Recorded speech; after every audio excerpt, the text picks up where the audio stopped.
हाँ जी। जय जिनेन्द्र। गाइस, आज हम लोग बिजनेस कम्युनिकेशन का लेसन 5 स्टार्ट कर रहे हैं, which is basically listening skills. देखिए, जब भी हम कम्युनिकेशन की बात करते हैं तो हमेशा अपने दिमाग में रखिए कि कम्युनिकेशन के अंदर जितना इम्पोर्टेंट अपनी बात कहना है उतना ही इम्पोर्टेंट दूसरे की बात सुनना भी है। राइट। अगर हम सिर्फ अपनी बात बोले जाएंगे और सामने वाले की बात नहीं सुनेंगे तो इसका मतलब कम्युनिकेशन अधूरा है। Communication is always two way process. हम अपनी बात कहेंगे, सामने वाला अपनी बात कहेगा, हमें सामने वाले की बात भी सुननी है, सामने वाले का मैसेज भी डिकोड करना है, तभी कम्युनिकेशन कंप्लीट होगी। अगर हम सिर्फ अपनी बात कह रहे हैं और सामने वाले की बात नहीं सुन रहे तो इसका मतलब सिर्फ एक तरफ से मैसेज जा रहा है, दूसरी तरफ से फीडबैक तो हम ले ही नहीं रहे। मतलब कम्युनिकेशन प्रोसेस अधूरा रह जाएगा। राइट। तो कुछ लोगों का तो मानना ये है कि listening is more important then speaking. मतलब जितना इम्पोर्टेंट कम्युनिकेशन प्रोसेस में बोलना है उससे ज़्यादा इम्पोर्टेंट सामने वाले की बात सुनना है। ठीक है जी। तो आपकी बुक से ही स्टार्ट कर रहा हूँ। सबसे पहले मैं चीज़ों को नोट्स में ऑल दो बहुत शॉर्ट में मैं दूंगा आप लोगों को एमसीक्यू के फॉर्मेट से, लेकिन बुक से कवर करने का मतलब होता है कि हमारी एक एक लाइन कवर हो गई। राइट। तो आपको भी सेटिस्फेक्शन रहेगी कि हमारी एक एक लाइन कवर हो गई और मुझे भी सेटिस्फेक्शन रहेगी कि आपकी एक एक लाइन कवर हो गई। हाँ जी। Introduction. According to Oxford living dictionaries, to listen simply means giving attention to sound और एक्शन। वैसे अगर हम बात करें कि लिसनिंग का मतलब क्या है कि सामने वाले के एक्शन या सामने वाले की साउंड सुनना। राइट। भाई, जब हम कम्युनिकेशन की बात करते हैं अभी तक हम ये चीज़ समझ चुके हैं कि कम्युनिकेशन सिर्फ और सिर्फ वर्ड्स से नहीं की जाती। जब सामने वाला अपनी बात कह रहा होता है या हम अपनी बात कहते हैं तो इनफैक्ट वर्ड्स के साथ साथ बॉडी मूवमेंट के थ्रू भी हम सामने वाले को मैसेज देने की कोशिश करते हैं। राइट। तो सिर्फ साउंड को सुनना ही लिसनिंग का पार्ट नहीं है, बल्कि सामने वाले के एक्शन को देखना, गेस्चर्स को देखना, बॉडी मूवमेंट्स को देखना, ये भी लिसनिंग का ही पार्ट है। ठीक है। In fact, effective listening is the process of analyzing sounds in language, organizing them into recognizable patterns, interpreting the patterns, and understanding the message by inferring the meaning. Right? तो कुल मिलाकर सामने वाले की बात अच्छे से सुनना, एनालाइज करना, बकायदा सामने वाले की बात अच्छे से सुनना, किस वे में बात कही जा रही है। रिकॉग्नाइजिंग द पैटर्न का मतलब क्या है कि जिस किस वे में बात कही जा रही है उस पैटर्न को इंटरप्रेट करना। तो कुल मिला के सिर्फ साउंड ही लिसनिंग का पार्ट नहीं है, बल्कि बॉडी मूवमेंट्स, गेस्चर्स, एक्शंस, ये भी लिसनिंग का पार्ट है। And listening is all about receiving information through both our ears and eyes. It is an active, integrated communication skills that demands energy and know-how. It is purposeful, powerful and productive. Right. तो जब भी हम सामने वाले की बात सुनते हैं किसी पर्पस की वजह से सुनते हैं। भाई, गली में कोई पागल घूम रहा है, वो कुछ भी बोल रहा है तो हम उसकी बात सुनेंगे नहीं। मेरी बात समझिएगा। वो कुछ बोल रहा है तो हमारे ना चाहते हुए भी उसकी साउंड हमारे कानों तक जाएगी। ना चाहते हुए भी हमें ऐसा लगेगा कि यार वो शोर मचा रहा है। हमारे लिए वो जो बोल रहा है वो क्या है? शोर मचाना। लेकिन अगर मैं किसी की बात समझ रहा हूँ, सुन रहा हूँ पर्पसफुली, तो वो चाहे शोर भी मचा रहा है तब भी मुझे अच्छा लगेगा। जैसे कुछ लोगों को लाउड म्यूज़िक पसंद होता है। अब एक्चुअल में लाउड म्यूज़िक के अंदर वर्ड्स है या नहीं है, कोई सेंस बन रही है नहीं बन रही है, लेकिन हम पर्पसफुली उस चीज़ को सुन रहे हैं, समझने की कोशिश कर रहे हैं, तो हमें वो चीज़ शोर नहीं म्यूज़िक लग रहा है। और अगर कोई बंदा बोल रहा है और हमें कोई इंटरेस्ट नहीं है उसकी बात सुनने में, तो हमें लगेगा यार शोर मचा रहा है सामने वाला बंदा। राइट। तो it is purposeful. Listening is always purposeful, powerful and productive. It is a technique used for understanding what is being said by taking into account how something is said and the non-verbal signs and body language that accompanies it. तो सिर्फ sound को सुनना ही listening नहीं है, sound के साथ साथ सामने वाले के एक्शंस को एनालाइज करना, बॉडी लैंग्वेज को एनालाइज करना, नॉन वर्बल कम्युनिकेशन क्या है, कैसे वो हाथ हिला रहा है, कैसे उसके लिप्स की मूवमेंट हो रही है, कैसे वो एक्सप्रेशंस दे रहा है, वो जिस वे में बोल रहा है। हमें बातें जिस तरह होता है ना कि सामने वाला कई बार मुंह से तो कॉम्प्लीमेंट दे रहा होता है, भाई जो वर्ड्स है वो ऐसे यूज़ करता है कि कॉम्प्लीमेंट दे रहा है, लेकिन उसका जो गेस्चर है, फेस एक्सप्रेशंस है, वो लगता है यार कमेंट मार रहा है, राइट। तो अगर हम लोग उसे देखे बिना वो वर्ड सुन रहे हैं तो हमें लगेगा सामने वाला कॉम्प्लीमेंट दे रहा है, लेकिन जब हम उसे देखते हुए उसके वर्ड सुन रहे हैं तो हमें लग रहा है कि यार सामने वाला कमेंट मार रहा है, राइट। तो पूरा का पूरा मतलब ही चेंज हो जाता है।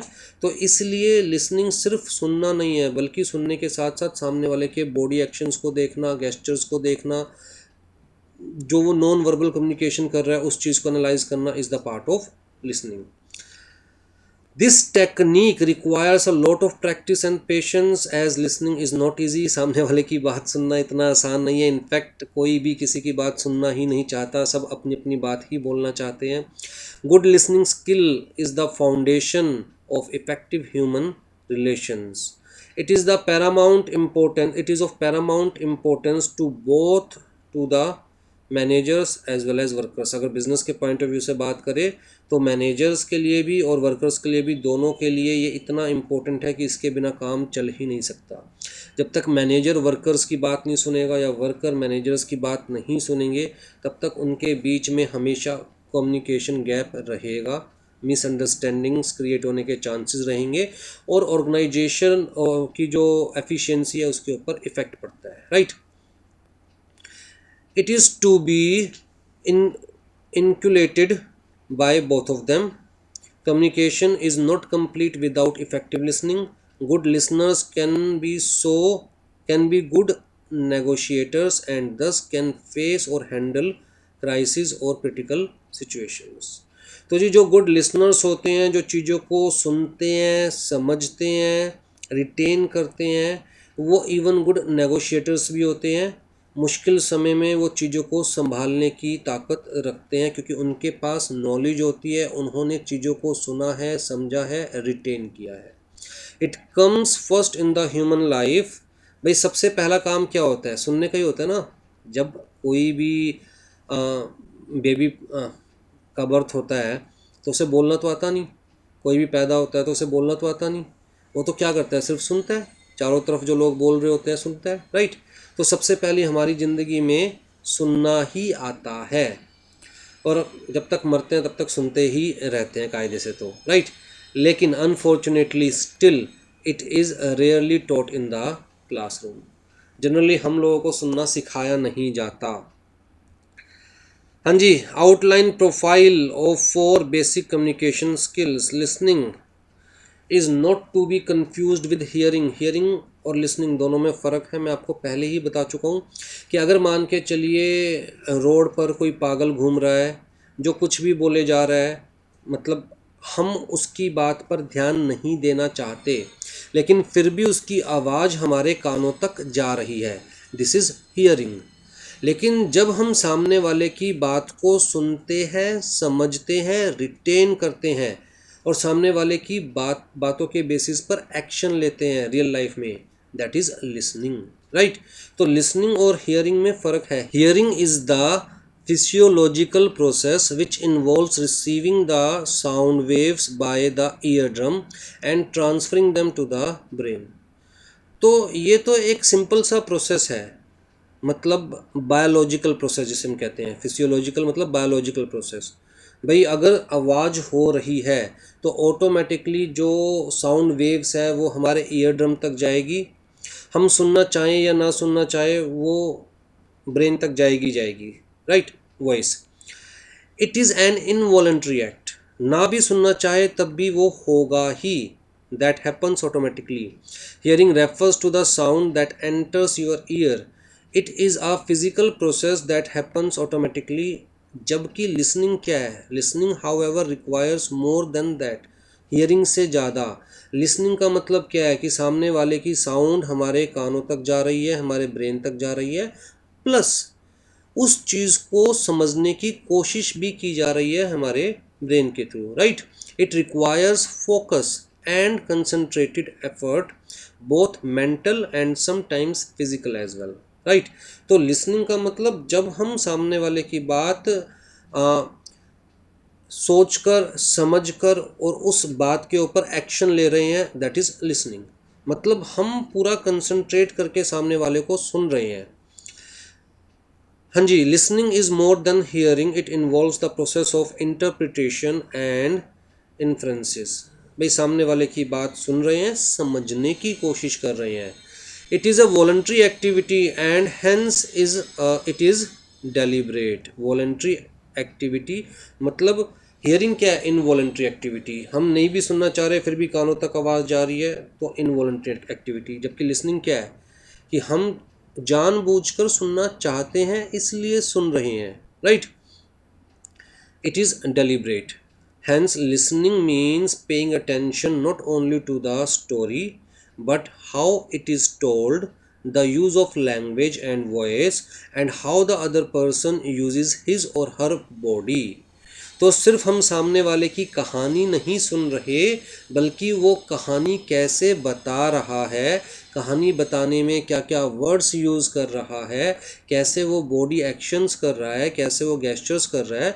जब हम ये सारी चीज़ें एनालाइज करते हैं तो मतलब हम सोचकर समझकर उसकी बात सुन रहे हैं। In other words, it means being aware of both verbal and non verbal messages. Your ability to listen effectively depends on the degree to which you perceive and understand these messages, right? हाँ जी, researches ने तो ये show किया है that effective communication involves 50% more listening than speaking. मतलब effective communication के point of view से आपको सामने वाले की बात ज़्यादा सुननी चाहिए, अपनी बात कम बोलनी चाहिए। जब तक आप सामने वाले की बात सुनेंगे नहीं, उसे समझेंगे नहीं, समझने की कोशिश नहीं करेंगे, तब तक आप सामने वाले को समझ नहीं सकते। और जब तक आपने सामने वाले को समझा ही नहीं, तो आप अपनी तरफ से फीडबैक प्रॉपर नहीं दे सकते और मिसकम्युनिकेशन के चांसेस हमेशा रहते हैं। So it is more important to realize that listening is not just paying attention to the other person's words but also to his tone, facial expressions and body language. सामने वाला किस tone में बोल रहा है, उसके फेशियल एक्सप्रेशंस क्या है, उसकी बॉडी लैंग्वेज क्या है। जैसे मैंने आपको एग्जांपल दिया कि अगर हम किसी पर्सन के तरफ ना देखते हुए उसकी बात सुन रहे हैं तो हो सकता है हमें लगे कि वो हमें कॉम्प्लीमेंट दे रहा है, लेकिन जब उसकी तरफ देखते हैं और देखते हुए उसकी बातें सुन रहे हैं तो फेस एक्सप्रेशन से हो सकता है हमें लगे कि यार वो कमेंट मार रहा है, राइट। तो पूरा सिनेरियो ही चेंज हो गया, मीनिंग ही चेंज हो गया चीज़ का। Without the ability to listen effectively, messages are easily misunderstood. As a result, communication breaks down and sender of the message can easily become frustrated and irritated. In fact, the skill of listening is intimately related to the skill of speaking. कहता है जी listening और speaking आपस में एक दूसरे के साथ इतने रिलेटेड है कि आप एक के बिना दूसरा प्रॉपरली कर ही नहीं सकते। If you are not a good listener you cannot speak, if you are not a good speaker you cannot listen, right. तो कुल मिला के इन्होंने सिंपल सी बात कही कि दोनों आपस में इतने ज़्यादा इंटरलेटेड है। Both are the natural keys to communication. To be an excellent communicator, one needs to develop both the skills. Your competence in listening is directly proportional to that of speaking. तो जो भी आपकी competence है, ability है listening की, that is directly proportional to the speaking. Again, if you are not a good speaker, you cannot listen. If you are not a good listener, you cannot speak. In fact, both the skills complement and supplement each other, and their relationship is symbiotic, resulting in a fine communication, right। तो कुल मिलाकर listening और speaking दोनों साथ साथ ही चलती है। Listening is not a passive process. कहता है it is not a passive process. हम ऊपर ही पढ़ चुके हैं। पैसिव प्रोसेस क्या है? हियरिंग, जहाँ हम खुद से कुछ नहीं कर रहे बल्कि ऑटोमेटिकली जो साउंड वेव्स है वो हमारे ईयर ड्रम तक पहुँच रहे हैं और सिग्नल हमारे ब्रेन को जा रहा है, राइट। हम सामने वाले की बात सुनना चाहें या ना सुनना चाहें।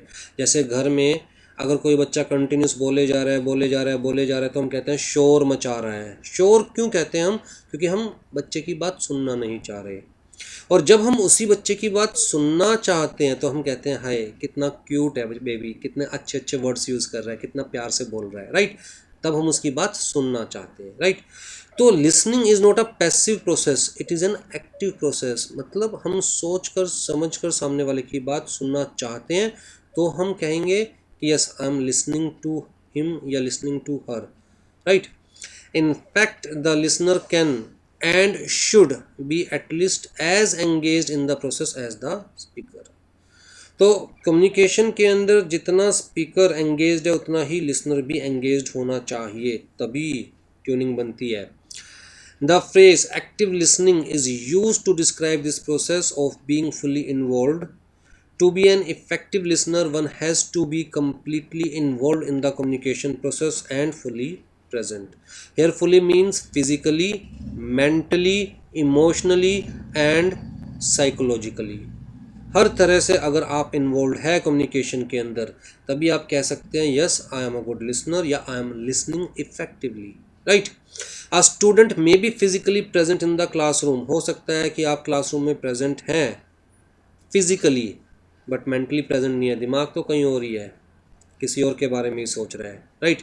तो जो टीचर बोल रहा है उसके वर्ड्स आपके कानों तक तो जा रहे हैं पर आप उन वर्ड्स पे ध्यान नहीं दे रहे, इसलिए आपको वो याद भी नहीं रहेंगे, समझ भी नहीं आएगा, राइट। तो आपको physically, mentally, psychologically, emotionally involve होना है कम्युनिकेशन में अगर आपको सामने वाले की बात एक्चुअल में सुननी है, समझनी है, राइट। हो सकता है कि भाई जिस तरह आप क्लास में बैठे हो और टीचर ने एकदम से कहा कि चलिए आज तो टेस्ट है, सरप्राइज टेस्ट, राइट। आपको उस टॉपिक के बारे में कुछ नहीं आता और जैसे ही आपने सुना सरप्राइज टेस्ट आप वहीं पर ही इमोशनली या साइकोलॉजिकली डिस्टर्ब हो गए। आपको लगने लगा यार बाकी सब तो सुना देंगे, मैं नहीं सुना पाऊँगा। और जैसे ही ये अनाउंसमेंट हुई उसके बाद क्लास में क्या हो रहा है क्या नहीं हो रहा है आपको कुछ नहीं पता, आपका कहीं पर ध्यान नहीं है, टीचर क्या बोल रहा है क्या नहीं बोल रहा है उस पर भी ध्यान नहीं है। आप सिर्फ इसी विचारों में खोए हुए हो, टेस्ट है, मेरी बारी आएगी, मेरे से पता नहीं क्या पूछा जाएगा, मैं बोल पाऊँगा नहीं बोल पाऊँगा, राइट। तो मतलब साइकोलॉजिकली अगर आप डिस्टर्ब हो गए उस पर्टिकुलर पॉइंट पे तो भी आप सामने वाले की बात ना प्रॉपर सुन पाओगे ना समझ पाओगे। आपके लिए वहाँ पर जो कुछ भी होगा वो सब शोर होगा, right? Similarly, when the teacher announces that she is going to ask question to students by random selection, तो उस वक्त इमीडिएटली साइकोलॉजिकली आप क्या हो जाओगे, वीक हो जाओगे, ठीक है। तो ये चार चीज़ें इंपॉर्टेंट है, physical presence, mental presence, psychological presence and emotional presence. Even emotional presence भी इम्पोर्टेंट है। हो सकता है आप साइकोलॉजिकली भी प्रेजेंट हैं, हो सकता है आप फिज़िकली भी प्रेजेंट है, आप क्लास में बात सुनना भी चाहते हैं टीचर की, मेंटली भी प्रेजेंट हैं, लेकिन घर में बहुत बड़ा झगड़ा हुआ था जिसकी वजह से आप for the time being emotionally weak है, राइट। तो आप कितना भी कोशिश करो कंसंट्रेट करने की, आप कितनी भी कोशिश करो चीज़ों को समझने की, पर आपका दिल नहीं लगता चीज़ों को समझने में क्योंकि आप उस वक्त इमोशनली डिस्टर्ब्ड है। तो चाहकर भी आप चीज़ें समझ नहीं पाएंगे। तो सारे फैक्टर्स वर्कआउट करते हैं। हाँ जी, द पर्पस ऑफ लिसनिंग, ये भी कोई टॉपिक हो, purpose of listening. Undoubtedly effective listening is an extremely important as it serves a number of possible purposes depending on the situation and nature of the communication। तो जी यहाँ पर list out कर रखे हैं purposes of listening. To specifically focus on the messages being communicated, avoiding distractions and preconceptions. तो जितनी भी आसपास की डिस्ट्रैक्शन है उनको अवॉइड करने के लिए, जो दिमाग में प्री कंसेप्शंस चल रही है, ऑलरेडी दिमाग में जो विचार चल रहे हैं उनको साइड रख कर मैसेज को प्रॉपरली सुनने के लिए listening is important. To gain a full and accurate understanding into the speaker's point of view and ideas. To critically assess what is being said.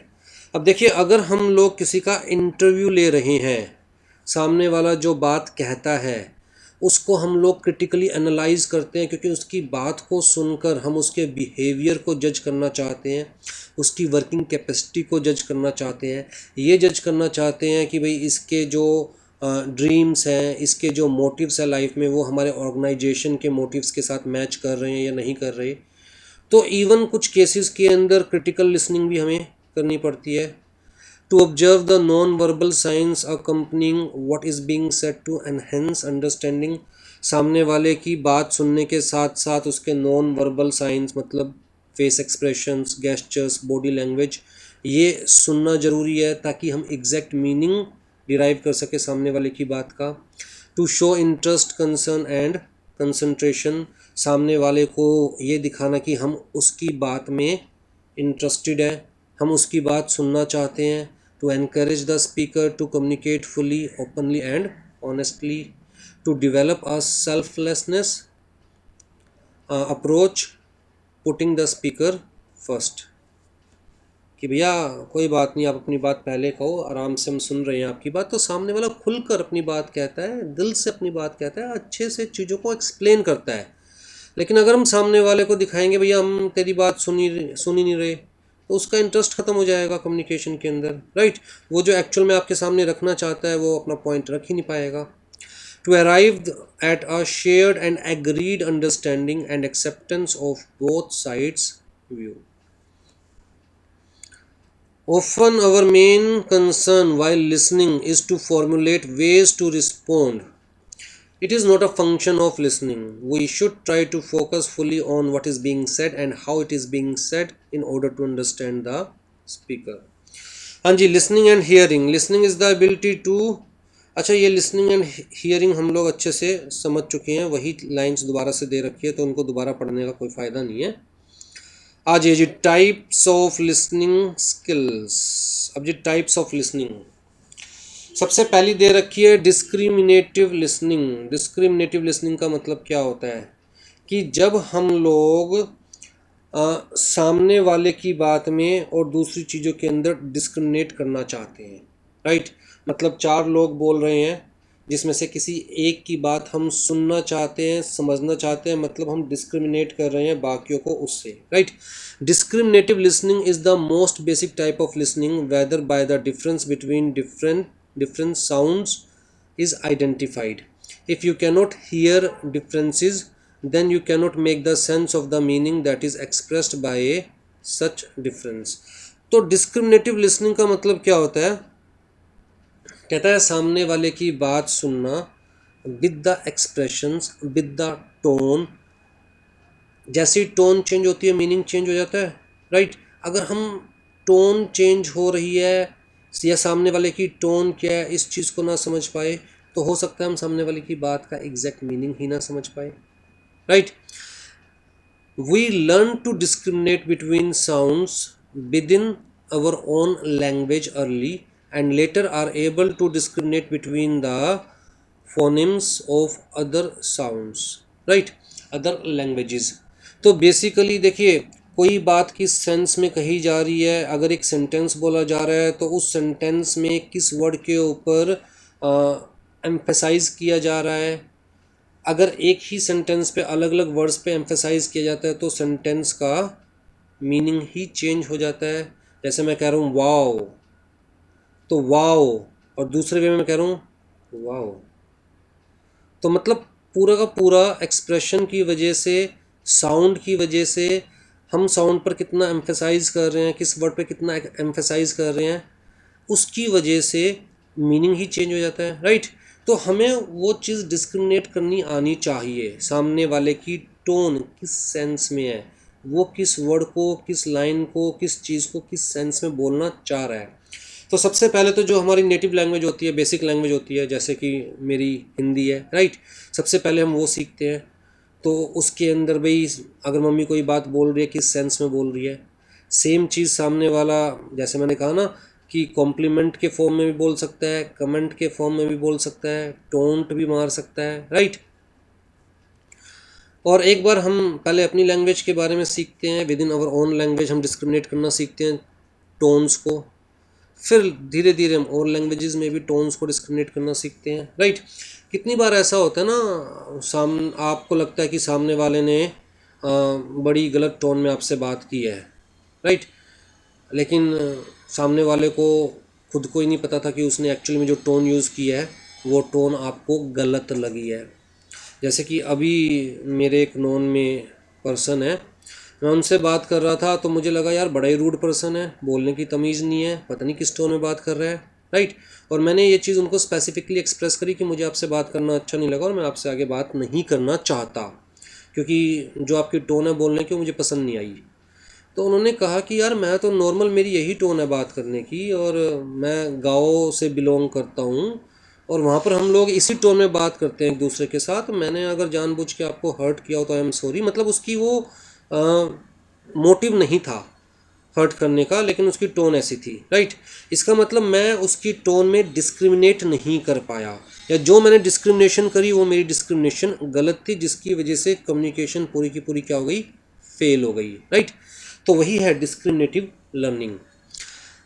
हाँ जी, this is one reason why a person from one country finds it difficult to speak another's language perfectly. क्योंकि हो सकता है words बोलने आए हमें, लेकिन उस लैंग्वेज के अंदर वर्ड्स के साथ कहाँ हम लोगों को किस टोन में बोलना है शायद वो बोलना ना आ पाए हमें, as they are unable to distinguish the subtle sounds that are required in that language, कि किस वर्ड पे कितना जोर देना है, कितनी स्ट्रॉन्ग साउंड में बोलना है, किस वर्ड को कितनी वीक साउंड में बोलना है, राइट। तो हो सकता है कि मान के चलिए मुझे इंग्लिश बोलनी आ गई, लेकिन इंग्लिश में कौन सी लाइन पर क्या एक्सप्रेशन देना है, किस सिचुएशन में क्या एक्सप्रेशन देना है, कितनी स्ट्रांगली वर्ड को बोलना है, लाइन को बोलना है, हो सकता है वो ना आए। तो इंग्लिश आते हुए भी एक्चुअल में मैं कंप्लीट कम्युनिकेशन सामने वाले के साथ नहीं कर सकता, right. Likewise, a person who cannot hear the subtleties of emotional variation in another person's voice will be less likely to be able to discern the emotions the other person is experiencing, right। तो कुल मिलाकर अगर आपको discriminate करना नहीं आ रहा है emotional variations के बीच में, टोन के बीच में, क्या चीज़ किस सेंस में की गई है, इस चीज़ में डिस्क्रिमिनेट करना नहीं आ रहा है, तो कम्युनिकेशन इज़ बेसिकली इनकम्प्लीट। आप सामने वाले के इमोशंस को समझ ही नहीं रहे, सामने वाला पर्सन जो इमोशंस एक्सपीरियंस कर रहा है आप उसको समझ ही नहीं पाओगे। तो कुल मिलाकर आप सामने वाले की बात कंप्लीटली नहीं समझ पा रहे।